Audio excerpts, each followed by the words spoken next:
It is 3 o'clock, Monday, December 16th, 2024. Gonna try and connect up here. See if we can do a show. Wait a minute, where's my notes? Where's everything? Where are my notes? I have all those notes.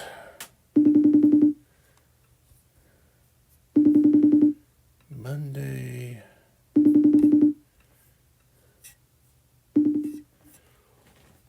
Hello. Right. Okay. Okay, I'm gonna try and hit record, I guess. I don't hear anything from you. If you must. Whoa. Okay. I got my volume up. Was I really loud? Yeah. That's because I didn't know where to set the volume on this thing. Sorry about that. I couldn't hear you, so I bumped my own volume. All right. And I guess I hadn't said anything until then. So It's a, let's see. There's a lot of, okay. I've got, because actually, it was weird because I just put the phone here last time and I thought my own voice recorded just fine.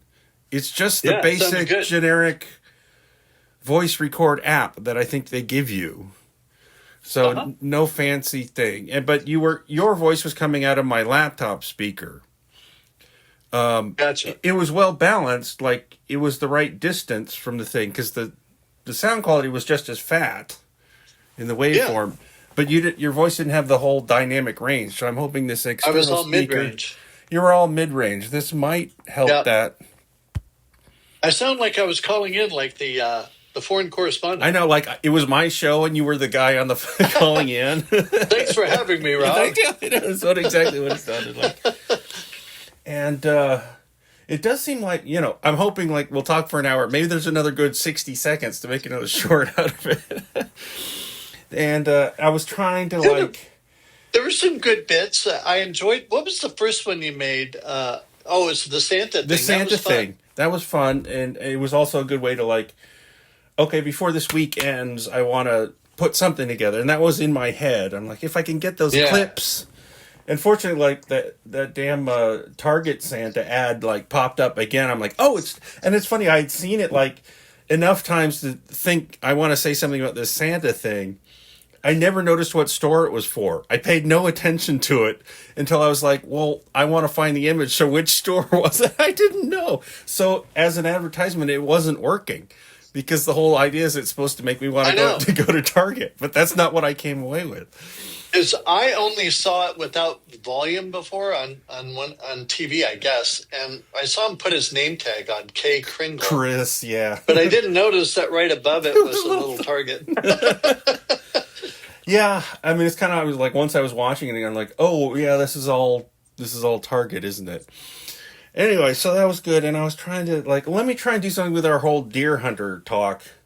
It's actually kind of long. It's good, and but I also thought because you started the talk. I have some things I want to say about deer hunter, and you would often start talking, and then I'd talk over you, and I'm like, I should let you talk if you're the one who says I have something to say. And I haven't. It's funny because, I mean, we're just gonna try this a few times and see if it can iterate and get a little better. There are definitely shows where people talk about movies, and there's definitely podcasts where people discuss current events and politics, but they usually don't do both. Our thing is we do both and tell little stories from life, which is another charming thing that we do. So I could easily say, it's a wide-ranging conversation. I could imagine someone saying, well, I like your guys' stuff, but you got to focus. You can't do all... Well, then what are we doing it for? I don't know. So now that I'm in the habit of, like I said, I made it so the one touch on the front of my phone, even lock screen, can bring up my notes app. If I've got thoughts I'll write this, and it's now this huge long document and I don't remember. It's from all the way back in last Monday. Let's see. So you're doing the play. It's it's that thing with the French title, something something si vous préférez. Yes, one more time. Something rendezvous, s'il vous plaît. So I think it's once again, if you please, right? Right. Something like that. Is it a comedy thing? It is. It's mainly a comedy. It's his reminiscence. Did I say that right? Of him and his relationship with his mother and how that affected his ability as a writer. Oh, because she always embellished stories, and they were more fun when they were untrue, because she would she had a sister-in-law, Gertie, who got her hand caught in the roller of a washing machine.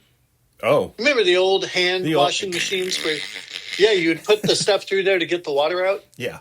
And, she got her finger and pinched her fingers, but in her story, she couldn't stop, and she got it all the way up to her elbow.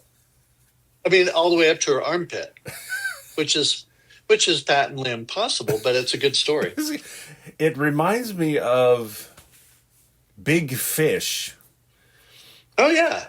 Albert Finney tells these tall tales. How the dad told the tall tales. And Ewan McGregor is his younger self, and then or something. I only watched it because, like those YouTube reacting videos that I watch. Oh, actually, that was something I realized that my favorite YouTube reacting couple, I think they've split, and they're not doing it anymore, or they've gone sort of solo, but they co-own the channel.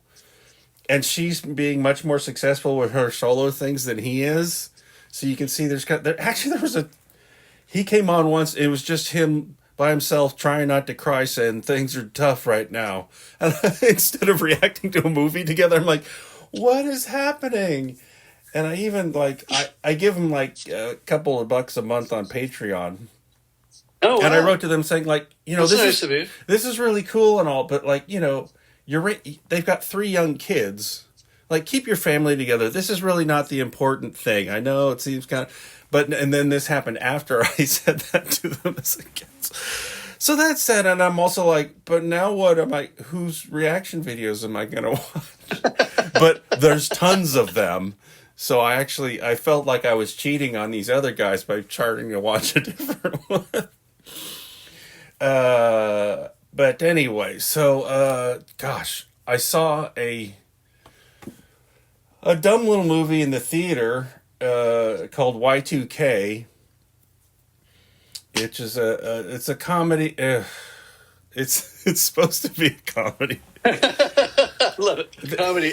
There's this guy named Kyle Mooney who was on Saturday Night Live from 2010 to 2019. Yeah.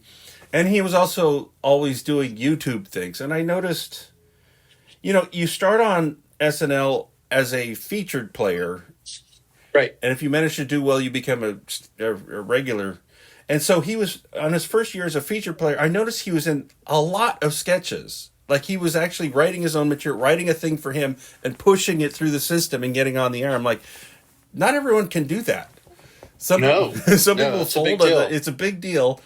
And then when they had the pandemic year, they were basically making little sketches by themselves in their own apartments. And his were more elaborate, more like a little film thing. I'm like, well, it makes sense that he would want to start directing movies or something. This one, the script is a little you're kind of going, oh, it wants to be, it's a little like the movie This Is the End, which starts out as just a bunch of guys hanging out, and then the world starts ending. Or the Cloverfield movie that J.J. Abrams did, where they're at a party and they have a camcorder and it's a normal party, and then all of a sudden, Godzilla is attacking the city or something. My TV just turned on. And so it does that kind of thing. But I was like, I thought you were going to actually, but part of me is thinking, how old was he in 99, 2000? Because I was 29 and was he 16 or something? Then it's oh yeah, that's why these are high school students that are, enjoying this. But, it got stupid real fast.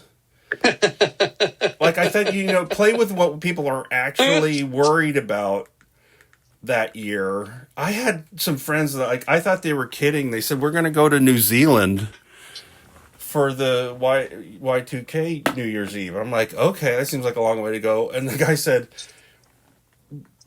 it's the last place where the missiles will hit if they all launch. And I laughed. And he's like, no. I'm like, you're serious? You're worried about the missiles launching, so you're going to New Zealand so that you might... You get to watch everybody else blow up? I don't know. But instead, they just ate fish and chips and then came back home. But, these were all computer geeks, and they were really worried about those 2 digits doing something. But what happens in this movie is, like, suddenly all the appliances in the home start assembling themselves together and becoming killer robots and attacking people. It's kind of funny. They launched, DVDs out of the player and hit... And cut people in the head? Nice. But the weird thing, like, they immediately hide in the garage. I'm like, the garage is the worst place. That's where all the tools are. But no, it's a completely empty garage, and all the killer appliances are somehow in the house. So it doesn't follow its own logic. And then it killed the charismatic best friend who was, like, the only guy with real personality in the movie so far. I guess to be, like, kind of shake you up. You didn't expect that, did you? Like, yeah, your most entertaining character to die 20 minutes in. I didn't expect that. Now we have all these other characters that we haven't really met yet, and then we have, like, long, slow, talky scenes with them as they walk. Like, guys, remember how the Earth is ending, and you gotta, like, be acting like it's a panic? No, they completely forget that. The main character's in short sleeves. I'm like, isn't this supposed to be December, January? Shouldn't it be a little bit cold? Shouldn't the director of the movie have that in mind? Act like you're cold. Wear a coat. Something. Nothing. No, it looks like it's the middle of summer, which is probably when they filmed it.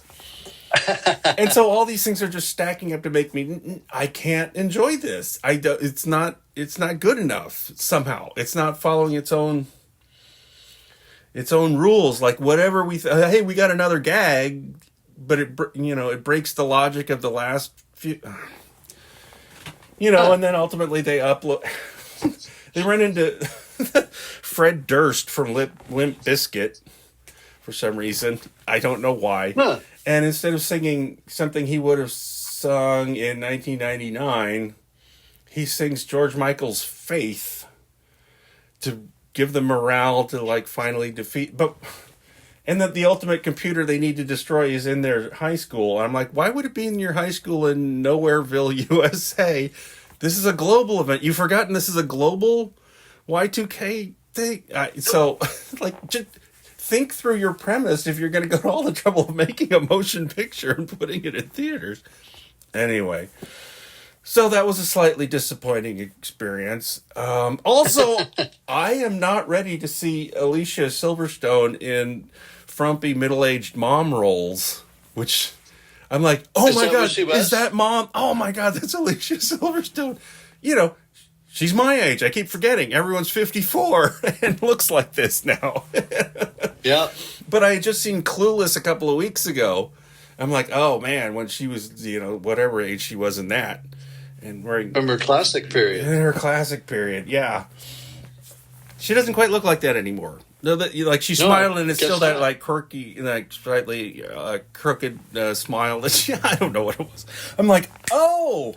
I just realized who the frumpy mom is. That was disappointing. I was listening to... There's because Quentin Tarantino is on a million podcasts. Apparently, you ask him to be on your podcast. If you talk about movies, he'll go, okay, and he'll show up and talk. He just won't stop talking about movies. He has his own podcast with Roger Avary, who's co-wrote Pulp Fiction with him. Oh, I didn't. So they shared that original screenwriting Oscar. And I always thought, well, maybe there must have been bad blood or parting of the ways, because I haven't heard from Roger Avary in a long time. Although he did direct a couple of movies of his own. But apparently they're still good friends and still talk. And he's like, and I didn't know this. The reason they wrote Pulp Fiction together is they both worked at that video store in Los Angeles that Tarantino famously worked at. So did Roger. And they were both ambitious at the same time. They both talked about movies. So Quentin said, when the store went out of business, Quentin bought the entire archive and has it in a room. And so they're like, let's start pulling some tapes off the shelf and talk about them. And so I listened to a couple of those. They were actually interesting. They had a whole episode about Disney's The Love Bug, the first Herbie movie. Oh, the original one? The original one. From 1969. Yeah. And they're like, we insist that we tell you, this is a terrific movie. This is really good. And it was fun. It's Buddy Hackett. Buddy Hackett. Ken Barry? Was that his name? No, he was in... What was the name of the... Dean Jones. What's it? Dean Jones. Dean Jones, who was also in the Sondheim, the first company. He sang "Being Alive." He was the Herbie movie, yeah. But yeah, the Herbie movie, and I remember, you see it as a kid. You absolutely believe this car is alive and has a soul and a personality, and it's just he blinks lights at you. He blinks like you shake, and they just cut to him, and you can tell what Herbie is thinking, and that is a very successful use of every trick you have as a filmmaker to make that work, because the movie doesn't work if Herbie is not alive. Yeah, for adults Herbie's and have kids. Personality too. Yeah, and personality. I'd forgotten this. Herbie becomes, because he was, if I remember correctly, it was a rally race. He was a rally racer. Dean Jones, Herbie was his car, and Buddy Hackett was the mechanic. Right. Actually, by technicality, number 53, Buddy Hackett was actually just his friend who liked to use welding tools to put together art sculptures. Because he even says at one point, "I'm not a mechanic. I don't know. I don't know." Oh, yeah, and he, but the Dean Jones is like, he's convinced he has the superhuman talent to win races, even with a VW Bug. And everyone else around can say, "No, it's the car winning the races, stupid. You know how it drives when you're not there? It's doing." But his ego won't let him go. And he's like, "And what if I had an even better car?" And so at one point he brings home this bright red Lamborghini that Herbie is insanely jealous of immediately and beats the shit out of. They're like, "What's that smashing us?" And they go out and Herbie is like ramming this Lamborghini over. It's like the whorish lipstick red color. They went to a lot of trouble to make it like he's cheating on Herbie. And then Herbie flees into the night and wanders around making sad honking noises. And then Dean Jones finds him on the edge of the Golden Gate Bridge, teetering like he's going to throw himself into the bay.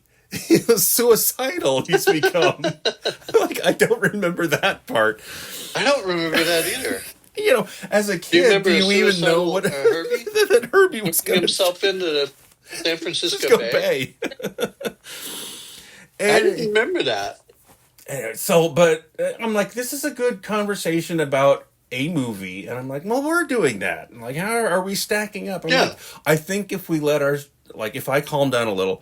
And I can hear myself doing the laugh that I don't like.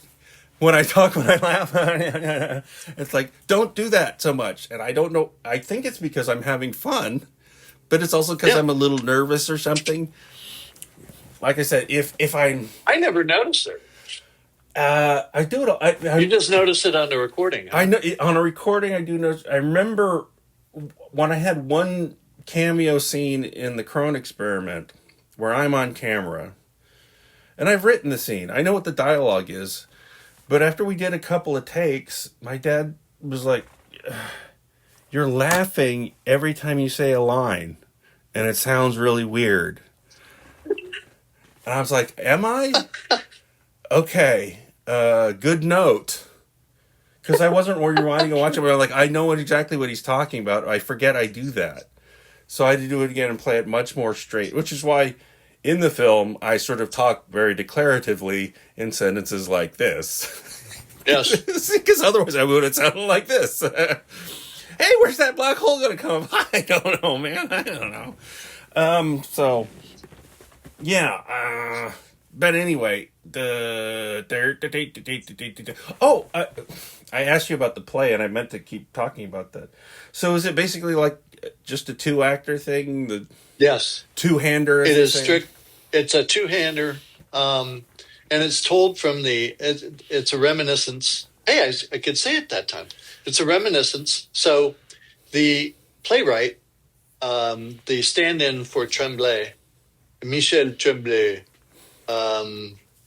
French-Canadian playwright. Oh, very successful too. He is basically telling you, the audience. He's talking to the audience. He's the narrator, but he's also himself interacting with his mom from the ages of, I think, 10 through 21 or 22, when she died of cancer. And so it's very funny, and it builds to a nice earned poignancy at the end. Mm-hmm. But it's quite earned. And Norman was telling both myself and Aaron that he didn't want it to get schmaltzy, and I said, I think we can get it so it's sweet without being saccharine. Yeah. Well, the earned part, I think, is what you're aiming for. Yeah, I think that's it. Well, and he definitely earned it with his writing, and I think we'll be able to earn it with our performance. So who is your co-star? Who's Karen Jambon? Oh, you've mentioned her. Yeah, okay. Yeah, she's been a fixture. She and Jenny Underwood were fixtures forever here. When I came into the tavern, the Underwood saga was happening. Yes, because Jenny had just died. Explain what was happening. Right. And she had just died, and they had a huge similar thing to what they had for Craig, bigger. But it was bigger. It was much bigger because she worked with every theater company in town. She was just so good that everybody wanted her, and she really was. I mean, I remember the first time I saw her, I said, "Who the hell is this? It's the only person I want to watch." Everybody else, get off the stage. But yeah, she was that commanding as a stage actor. She was really, really good. Cool. But anyway, Karen plays my mom, which is fun. As we kind of have that relationship. I'm thinking about how do I portray the 10-year-old Michelle? Right. How do I play the 14-year-old Michelle? So it's been, and Norman's been giving us his other books to read. Some are memoirs, some are novels, some are essays. So it's really interesting to get into his head there too, because there are certain stories in his memoirs that are also in the play, but you get more detail in the memoir than you do in the play, which is great for an actor, as you can play all that stuff without it actually ever being said. So are you just in one sort of generic costume for the whole thing, and you're acting the different ages, or? I believe that's the way we got to do it, because I'm on stage all the time and she exits and enters. That's how we get from scene to scene. She will leave and he will go, she didn't really do this, that, or the other thing, but it was more fun to hear, tell that story. And then she'll come back in and she'll add another thing, and then she'll go into a whole nother story. And it might be distracting in the wrong way if you were in short pants and a beanie. Well, oftentimes when people do one-man shows or one-woman shows, they'll just do it with they'll do it with Rob Nash, who is a really good actor who did a lot of, he was an actor locally. I don't know where he's living now, but I used to go and watch him all the time. He would one time he used a sweater, and depending on where he wore the sweater, whether he was wearing it, where he had it around his waist, where he had it over his head, like a babushka, or whatever, he would just use that, and that's how he helped his characterization for the different characters he was playing. And I thought, oh, that's brilliant. That's a great way to do it. Just find some physical, like in my case, I don't know if I can do something like that. I'll mention that to Norman and see if he thinks that's a good idea, but probably not, because he's just the same person at a different age. So right. I'll probably just have to find a mannerism for each, or a way of sitting, a way of standing, carry yourself. Like slouching and for one guy and sitting straight up for, I don't know. We'll figure that out. When does this thing open? Not till May. So we have a lot of time to work. You got a lot of time to work on it. What a luxury. Yeah, tonight we're going to be reading, I think, the first part of it. He's broken the play in twain, and we read half, and then we read the other half every time we alternate between halves every time we meet. Work on it a little bit, and cool. Yeah, the main thing is to read it, discuss things that we don't understand, look up French words. A lot of French words and how to pronounce them, because I'm just terrible with French pronunciation. So thank God we have this little handheld computer gadget. Knows all. And so how do you pronounce Jadouin? And because we wanted to say Jadouin. Oh. But it's Jadouin. Jadouin. For this guy's name, this person's name. Oh, it's a name, so you really got to get it right. Yeah. Because I was thinking, what word is that? Definitely sounds French, but a name could be... It's Jodouin. But that's, according to the pronunciation, it's Jadouin. Yeah, it's because you almost think it'd be Jadouin, because it doesn't have an E on the end. But I don't know, I don't know all those damn rules, so I get all that shit wrong. I was thinking it's just musing that it's something you have to sort of see in print. It's written in French. It's usually in someone's conversational dialogue. It comes at the end. And like the way Canadians say A at the end, it's H-E-I-N. But the H is silent, and the I-N just kind of is a eh. So it's how the French go, huh? At the end of a sentence. Hey, we've got down boulangerie. Boulangerie, with the shrug. I just think it's fun that exists and that I know about it. I was, random notes. Just kind of moving. I was sitting next to, you don't know who you're going to sit next to in a Starbucks in Westlake.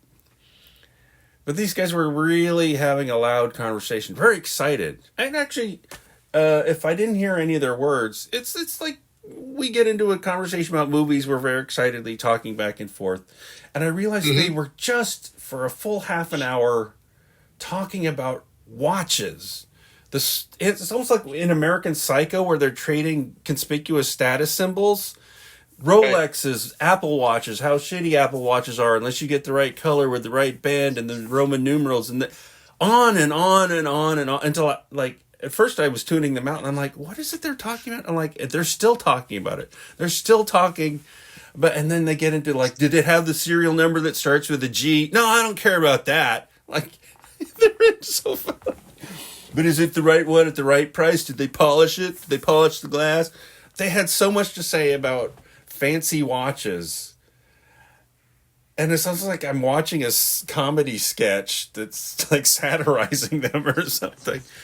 Finally they left, but I'm like, man, they really had so much to say to each, and they're both kind of in their 30s, maybe 38, real bros. I realized they're kind of wearing what would at a glance look like a normal shirt and shorts.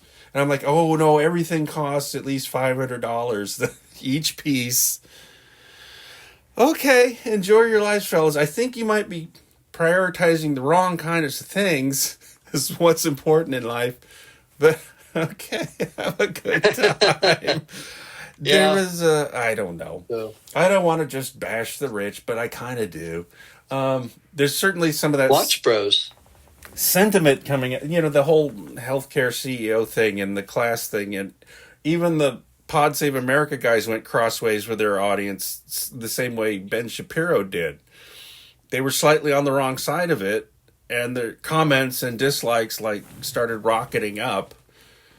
Why were they criticizing people who were praising the shooting? No, I mean, I'm hearing this kind of third hand because at the, there's people that, it's like everyone's watching everyone else's YouTube videos, and so the people repackage other. I just saw this on Pod Save America, so let me show you. Oh, But they said like they started talking about what to do to fix the broken healthcare system, and they just absolutely refused to consider the idea of a single payer Medicare for all thing.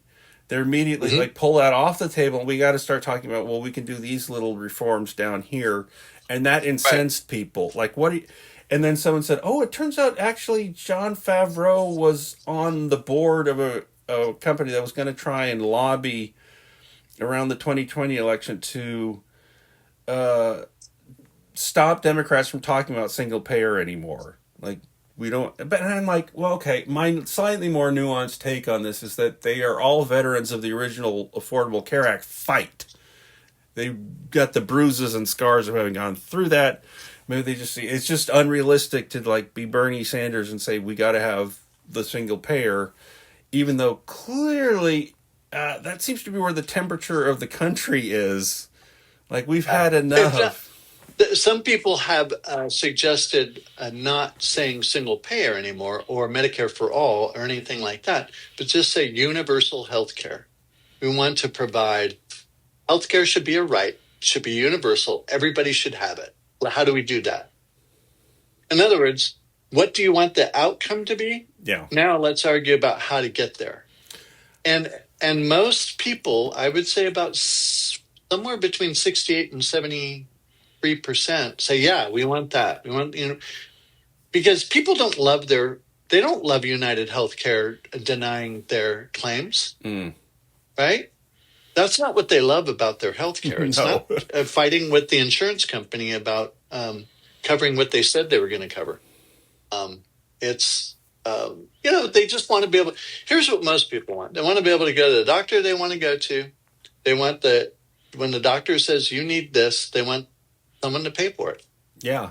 You're putting money in to say, hey, if the doctor says if it's medically necessary, pay for it. And, end of story. You don't want a $2,000 bill because you were in an ambulance, and you don't want to get an x-ray and that's somehow $800 or more. You just like, these prices seem insane. And why are you charging for it anyway? When I also thought, like, I remember, like, oh yeah, when I first started hearing the term single payer, it didn't immediately make sense to me what that meant. It's a kind of obscure insider healthcare industry term. It seems like something that the insurance industry invented it to describe something. So I would be all in favor of like some new way of talking about what it is that we actually want. The way in the UK they can talk about national health or NHS or whatever. Yeah, that's one model. The national health model is the government owns the hospitals. They pay the doctors. They pay the nurses. They pay for everything. It's a socialized medicine, as they used to call it. It is definitely. Government owns it, and they now the German model is more the government sets the rules, and then healthcare. It's not quite single payer because they do allow insurance companies, but they have very strict rules, and they have to follow them. And if they don't, they're in Dutch. So the Germans want a little bit of the market thing to keep, some competition to keep prices reasonable, and it seems to work for them. And then you have the Canadians. I think the Japanese have something similar. It's not strictly single payer, but it's highly regulated. And then you have Medicare for All in Canada, which they instituted in the 70s, I believe, early 70s. And basically, there's only one. The hospitals are not owned by the hospitals. Doctors are all free agents, but they're paid according to what the government says they get paid for. Mm. So they're not employees of the government. They're not owned by the government, but there's only one insurer, and it's the federal government of Canada. Right. So that's when you say Medicare for all or single payer, that is the Canadian model. But that isn't the only way to get to universal health care. Yeah. As it's you just pointed like we out, haven't even tried there are many ways. somehow. Well, I would think that, people say, oh, but people are invested in the system they have. And I said, well, kind of, sort of. I mean, the people who have the really good health care, which were mostly union members who couldn't get pay raises. So the company said, well, we can't pay you more money, but hey, what do you say we give you this really good health benefits?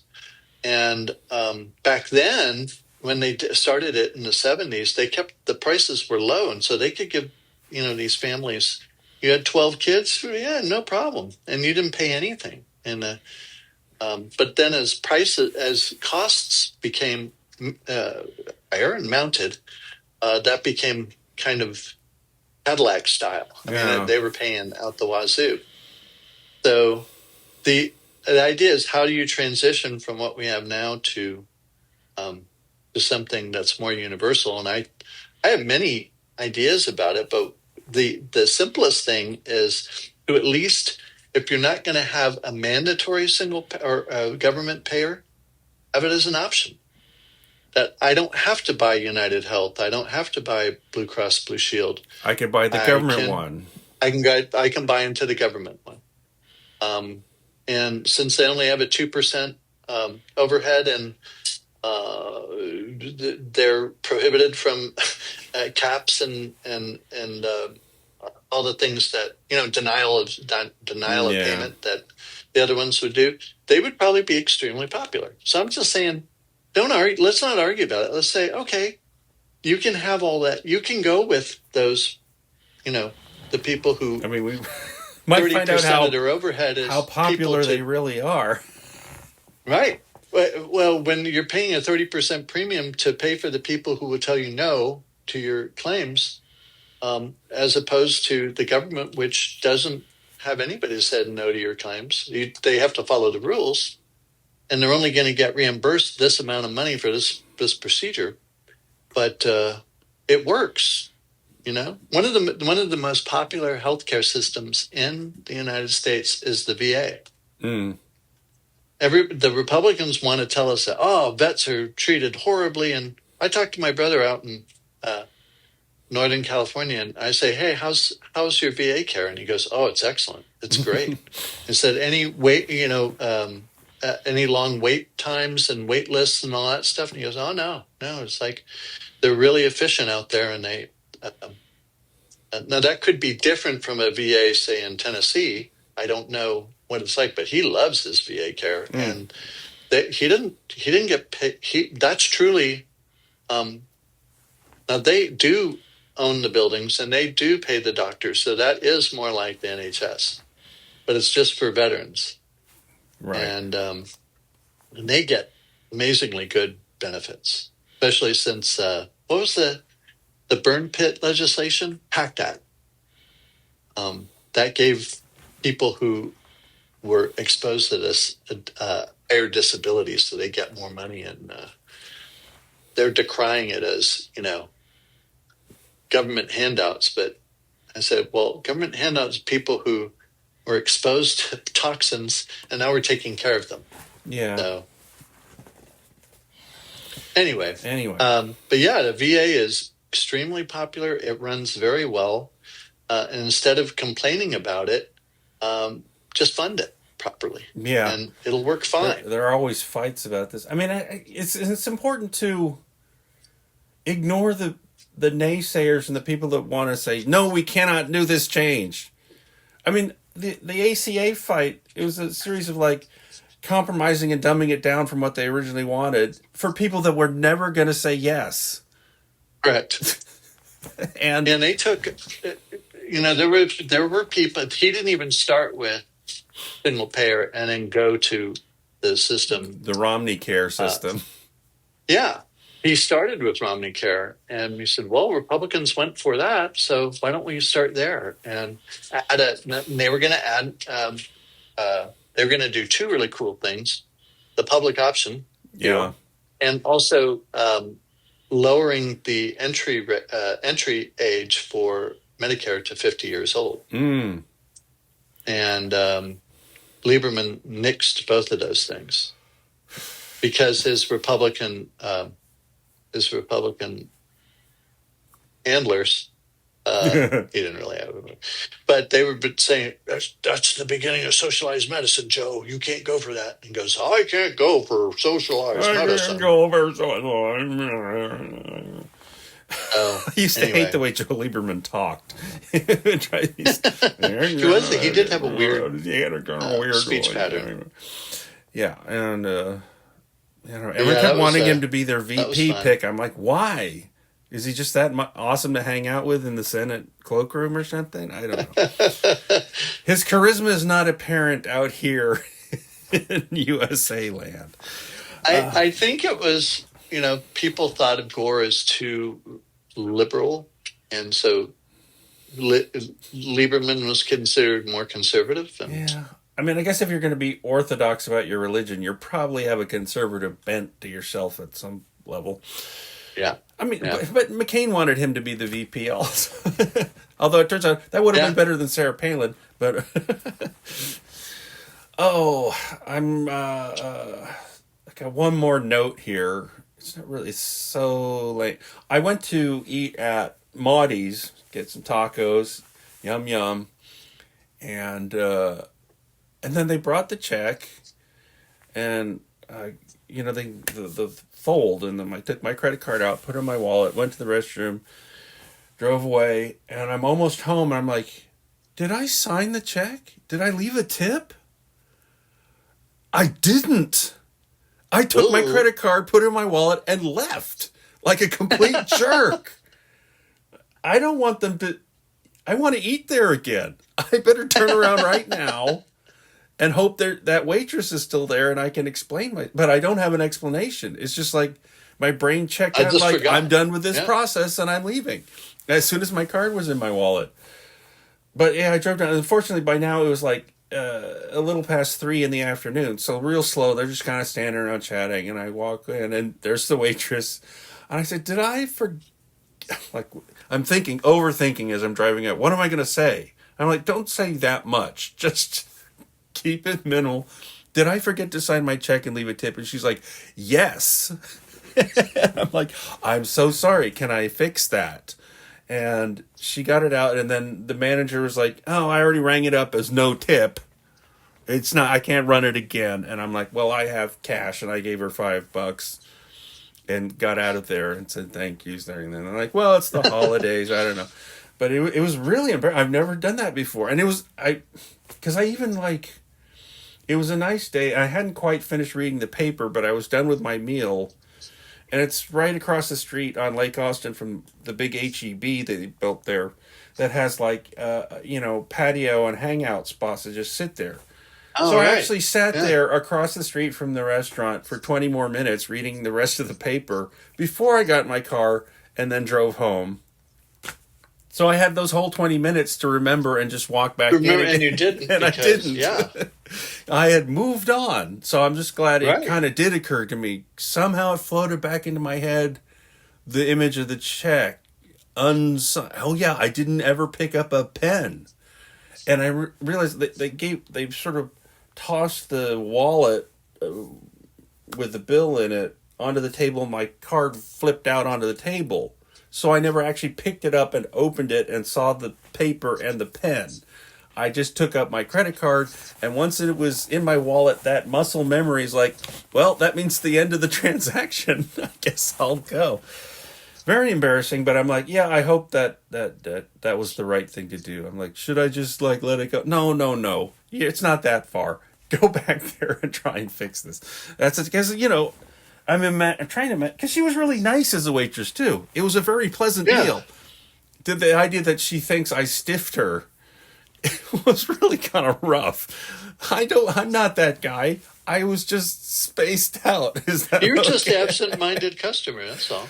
Absent-minded customer. I mean, it's fun. There was a moment in the chat we did last week where you were like, yeah, name of the guy that created Star Wars. And I was like, Yeah, George Lucas. I have to do that now. You know that guy who did Star Wars? I mean, it's like at this point, because it's starting. That kind of thing is happening to me now, where Oh, yeah. things I've known my whole life, names I've known without thinking, you get stuck. So in some sense, it's kind of the buddy system where you, instead of making fun, if you know the name he's trying to think of, just tell him so he can continue his thought. Otherwise, we'll be here all night trying to remember. But you know, my mom does that. Who is the person? And we neither of us can think of the name. Like, I'm picturing him. I know all the things he's been in. Name just not coming to the surface. Oftentimes, I have their face in my mind, and I can tell you what they've been in and what they were famous for, but I just can't remember their name. Just can't remember their name. And then sometimes, like 15 minutes later, it's like, oh yeah, yeah. I mean, it's well. I'm going to tell a story on myself, mm-hmm. and I shouldn't because you're recording. But what the heck? I was getting on Thursday nights, a bunch of dudes from the neighborhood. We usually go down to the Crown or something and cool. have burgers and beer, right? And just hang out. And so it was, I think it was cool enough that I was wearing long pants that night. And so I said, I'll wear, full socks. And I pulled out my full blue socks to wear with my blue jeans. And, but I couldn't find the shoes I wanted to wear. So I had the socks and I was going to grab the chairs and go downstairs. Why I didn't just put the socks on right then and there, there was some reason. So I threw them over my shoulder. Ah, yes, as you do. I went and got the shoes, and then I'm looking for the socks. I go, where did I put the socks? They're not on the bed, and they're not on the thing here. And I said, where can I have put them? They're right here. They're right here the whole time. But I didn't feel them. No. I did not feel them. And so I went, I'll just get another pair of socks. Get another pair of socks. Put those on. Put my shoes on. Get a hoodie, my maroon hoodie, and I put that on. I come down. Virginia goes, I'm leaving now. And I say, okay, have a good time. She, didn't notice it because it was, obscured.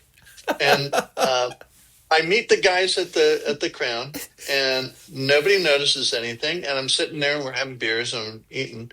And one of the dudes gets up because I'm sitting down. Now he's towering over me, looking straight down.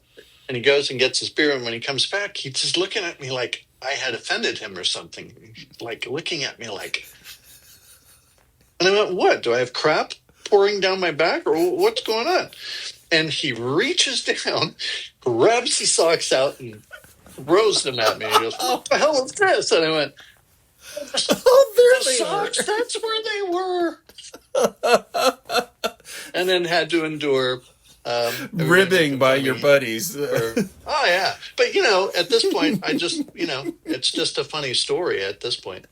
It's going to happen. And I said, hey, you youngsters, it's going to happen to you. It's going to happen to you. And it might be, I said, at least I wore pants. Yeah. And it sure is breezy at the Crown and Anchor tonight.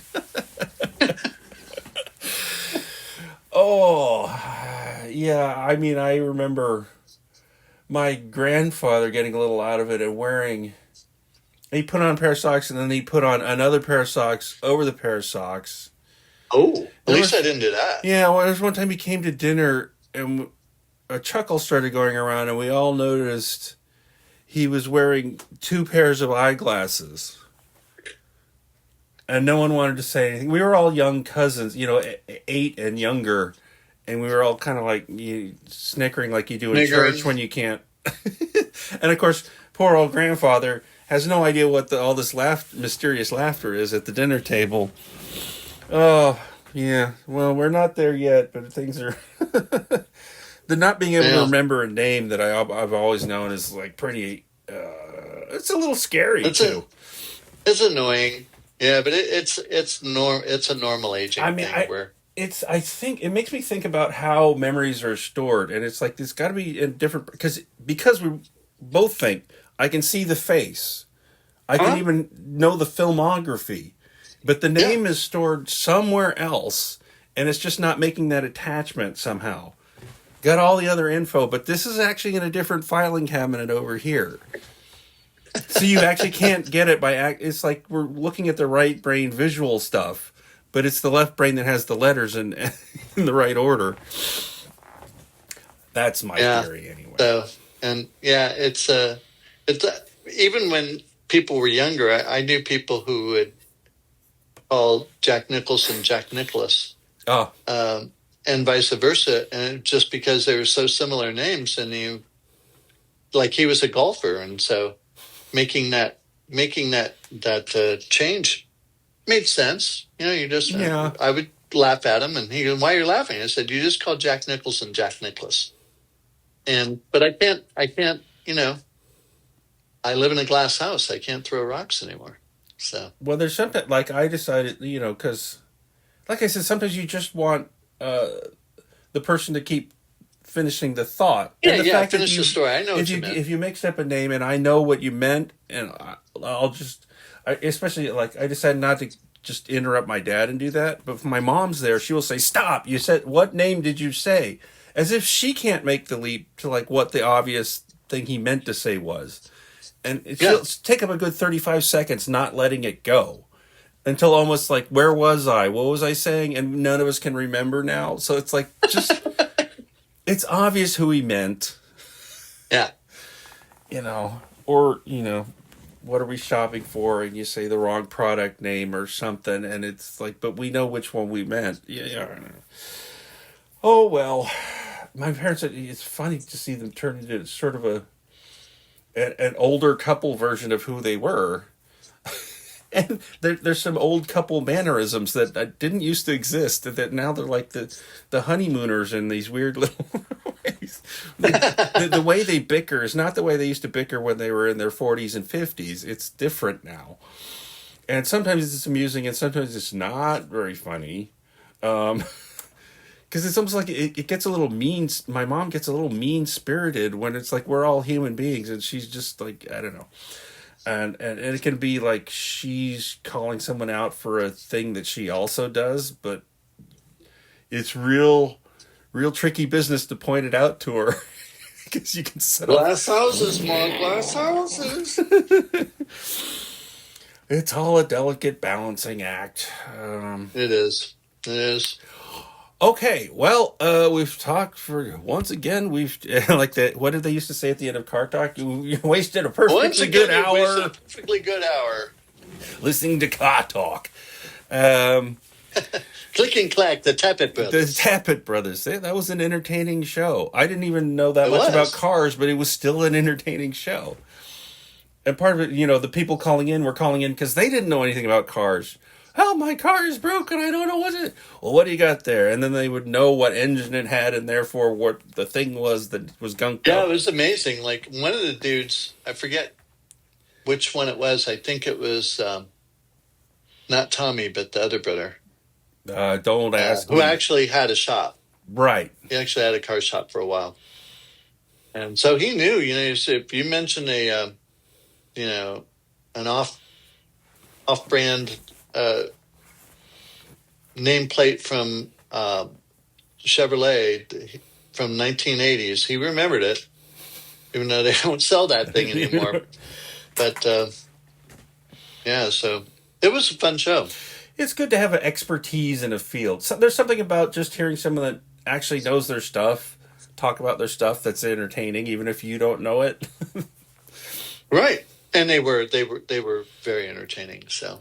Also, it made the premise of My Cousin Vinny make sense because Marissa Tomei worked in a mechanic shop, so knew a lot about just because she did, because she'd seen a lot of automobiles. It made sense because I'd heard Car Talk, so the premise was not weird at all. Okay, well, have a good rehearsal and so forth. I'll try and listen back to this and see if it's worth anything. I wish I could just send it, but it's actually kind of a big audio file, like 200 megabytes or something like that, and so it would have to go to a Google Drive. Over an hour, it's a lot. But yeah, it is a lot. But I do like to listen to it as if it were a podcast. Like put in what I play video games while I listen to podcasts. So I'm going to play a video game and listen back to see if there's anything good. There's some good stuff. We even talked about the health system and how to fix it. Oh, we did, yeah. I actually got through all my weird notes here. That seems to be it. I even my last note was about my movie reaction channel splitting up, but I actually said that first before I remembered I had written a note about it. Sad things. Well, let's before this channel gets too popular and we're just out and we here I do have a recommendation for, I don't know if you've already watched it, but on Netflix, the Maria Callas movie. Oh, you like that? Called Maria. It's quite odd, but it's quite good. After a while, it's told in reminiscence. Right? Oh, she's near her death at a very young. Really, I mean, now that I'm as old as I am, dying at your early 50s that's young. Yeah. So it's told, and she can't sing anymore. So the decision to let her sing, to let Angelina Jolie just sing. She trained for 7 months. Oh, it's her voice. With an opera singer. Yeah. Okay. And the conceit was, Alice had lost her voice and was no longer Las Callas or La Callas or however they called her, the Callas. So she sounded like, well, that's rough. But then when she would go back in her remembrance of her actual performance as a younger star, then I think they would use the stronger voice, and it made the voices were similar enough that you say, oh yeah, this is like the trailed off voice from that strong voice, and it works really well, and it's kind of told from that point of view. Okay. And it's weird, but it's good. Okay, I might think about it. I somewhere along the way I stopped liking Angelina Jolie, and so I'm avoiding it because it's her. But maybe I shouldn't do that. Also, you reminded me of that when Renee Zellweger was Judy Garland and did her own singing. Yeah. But it totally destroyed the illusion she was building up. Like, I'm starting to believe she's Judy Garland at 45 going on 90. Right. But then she sings this like it's just so not the voice, but no one's voice is that. But it's so not the voice, then it's like, yeah, I'm thrown out of the movie now because that just doesn't. I appreciate that she's doing it and going for it and is doing it the best she can, but it's still so far from the mark. But yeah, you're saying they've done something else close, to pass it. Well, that does sound interesting. I almost feel like I saw something else on. This is another thing. I was trying to figure out, like, oh, well, maybe I can grab some Deer Hunter clips to go with our discussion, and ran into like problems like how do I grab Netflix clips? But I know I've seen at least a reaction video from someone watching Stranger Things, and that's on Netflix. Oh, so there has to be a way to do it. And then I was going to try and get something from Amazon Prime Video, and they have an app, but the app has a built-in like piracy measure, so you try and do a screen grab, it's just a black rectangle saying F you. Like the way they build Xerox machines that can't duplicate currency and stuff like that. Yeah. We know what you're trying to do. It's like, but I know I've seen things that use clips from Amazon shows and show them in their YouTube. So like, how are they? And it's not just... You should send them a comment saying, "Hey, how'd you get these clips? How'd you get these clips? I tried to do this and I only get black rectangles." And but I think there might be some way in which, like, all of YouTube is sharing the same clips of a particular thing. Oh, maybe if you went to YouTube and tried to find somebody who had already reviewed it. Yes, I think that's probably the best way to do it. And that's what everyone else is doing. Or, like a studio will put like an official trailer for something on YouTube if it's new, and everyone grabs... Because a lot of people, you hear them doing a long discussion, but one 5 second of clips rotates and rotates while they're talking. So this is I'm interested in. It's much easier to like learn how to do these things now that we've made a sort of actual project out of it. Because in abstract, I could have learned this any week, but no, we needed to record the audio, and then conceive of like, well, what can I do with this? And then you suddenly start learning what you didn't know and how to put that together. And I'm starting to think it would be nice if the background like moved a little or had some little something, so it just had a little visual. Sometimes I've seen a lot of people use it like it looks like blank scratchy film, so it just has a little sparkle to it. And I'm like, I understand why they're doing it now, because the Santa video, just so you know, it's not it's not a still image. So we should have cut out a little deer and it's had the deer go across. That's actually a good idea. And superimpose the deer over that still, and then that's actually not a bad idea. But of course, a lot of things when they are just they're either audio podcasts or the video is just the two people talking. And that actually can work. But if you don't have the video of us talking, and I'm still looking around here like, does FaceTime not have a thing where it puts both people on screen instead of picture in picture? They do. I know they do. Because I'm looking. I can't get it to do it. Where is the option for that? There's a video always on top. Use portrait, OBS camera, system setting, and I know I absolutely know there's some way to have two people who are not in the same room appear live doing a podcast together. They do it all the time. Yeah, it must be possible. Even the software I have probably does it, but I'm at a loss. Yeah, I don't know. That camera just turns off the camera, mutes, shares other apps.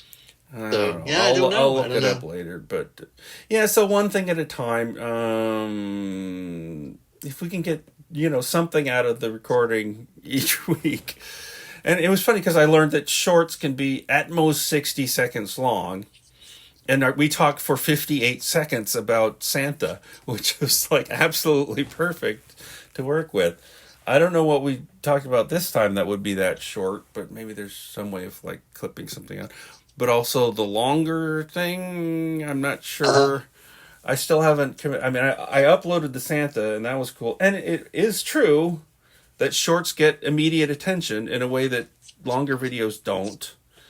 Right. And some people, they might talk for an hour, but they put 15 minutes up as a thing, which makes sense. Kind of a highlights. Thing. And it is weird that we talk about all sorts of different things. We're not a politics thing. We're we talk a range of things. But I realize, this is how I talk to my friends. You're not the only friend I talk to about all the stuff. Different things, yeah. Yeah, because we're interested in different things. That's not necessarily a bad thing. It's not necessarily a bad thing. Certainly nobody's doing it. Well, maybe people are doing it. Maybe. But I don't know. Maybe they just don't have very high ratings. Because we need to pigeonhole you. Oh, also because I was like, it turns out there's a YouTube helper app. I mean, there's the main YouTube app where you can watch videos, and you can upload from that. But once I had done that, like, you might want the official helper app, like not a third party. Like, no, this is Google. We have a YouTube, and immediately you can see what you've uploaded. You can even edit some stuff about it after the fact, after you've uploaded it. Add. Because I was like, I didn't add any keywords to it, and it still got 400 views in 4 hours, which was just blank, just upload, nothing. And I thought that's interesting. And then I added some keywords, and it didn't change anything. But I thought, who would be Googling the word Santa? It's like maybe little kids, so probably they're not really the audience for this video. There was a funny thing where it's like, they have two questions. One, did you make this video for children? No. Two, do you want to restrict this to 18 and above? No. So this Santa video, kids can watch it, but I did not make it for them. Am I answering these questions it's correctly? not like we're cursing like sailors through it or anything. No. There are some F-bombs and some S-bombs and stuff, especially when we're talking about the deer hunter. Not that many. Yeah. Not every sentence. But yeah. And in this one, we cursed a little bit. A little bit. And I've noticed that even when you have the auto subtitles on, F and S words become like bracket, ... bracket.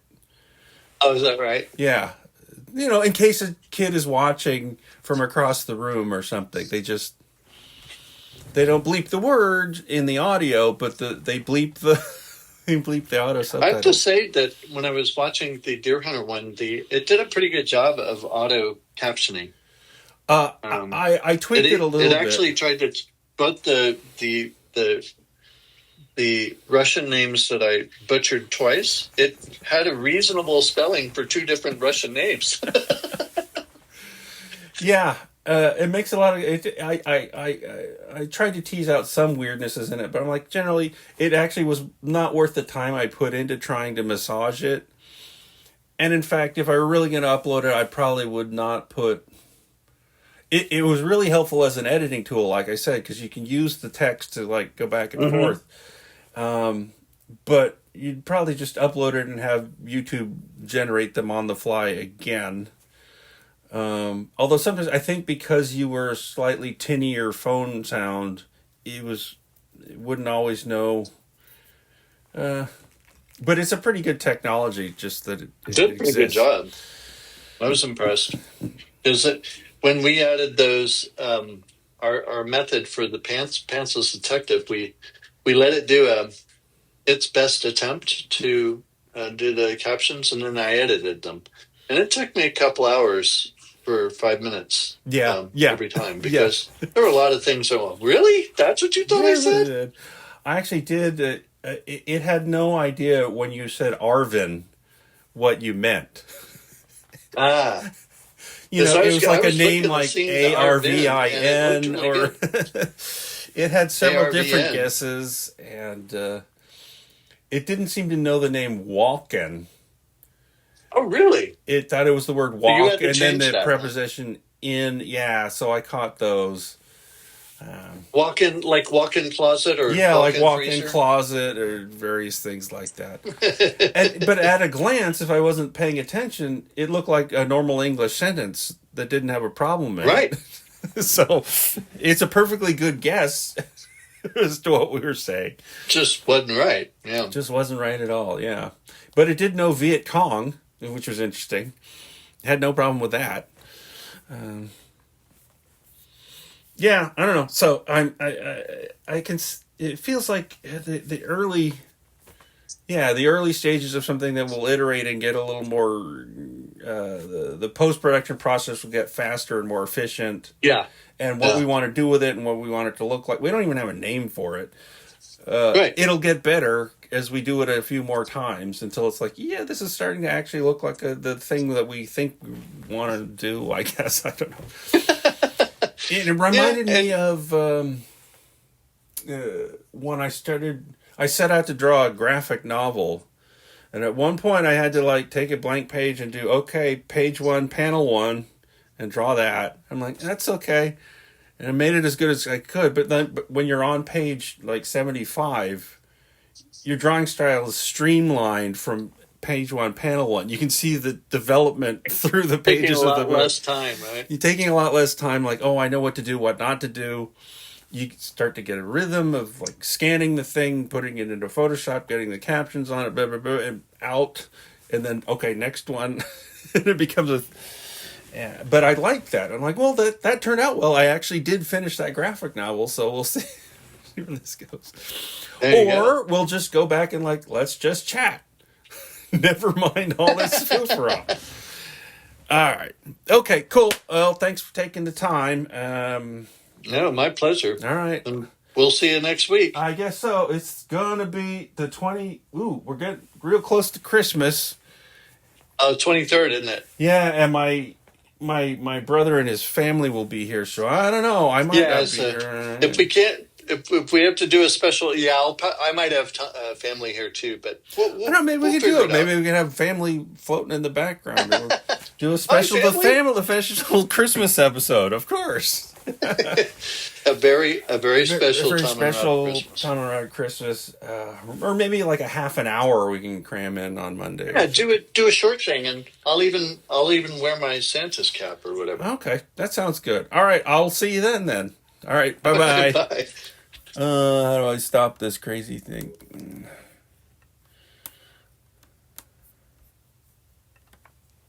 And cut.